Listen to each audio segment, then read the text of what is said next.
বিশ্বকাপ খেলবে বাংলাদেশ। আজ হোক কাল হোক বাংলাদেশ খেলবেই বিশ্বকাপ, এমনটাই মনে করেন কানাডা থেকে খেলতে আসা বাংলাদেশের মিডফিল্ডার সমিত সোম। এছাড়া দেশের একাধিক তরুণের খেলা নজর কেড়েছে সমিতের। আগামী দিনের জন্য তাদেরকে সম্ভাবনাময়ীও বলেছেন কাভালারিতে খেলা এই তারকা।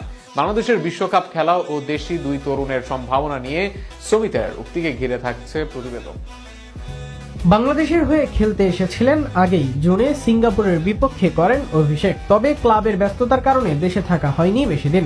এবার সেই আক্ষেপ ঘুচল সমিতের। যে দেশের টানে খেলতে পাড়ি দিয়েছেন হাজার হাজার মাইল, সেই দেশটাই এবার ঘুরে দেখলেন সামিত।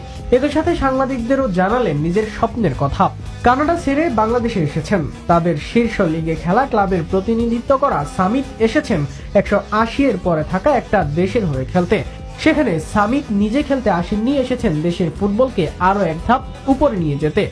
সামিতের স্বপ্ন ছোট নয়, বরং দেশকে নিয়ে তার স্বপ্নটা অনেক বড়, আর সেটা বাংলাদেশকে বিশ্বকাপের মঞ্চে নিয়ে যাওয়া। আজ হোক বা কাল হোক, কাল এমন কিছু বাংলাদেশ অর্জন করবেই, এমনটাই মত তার।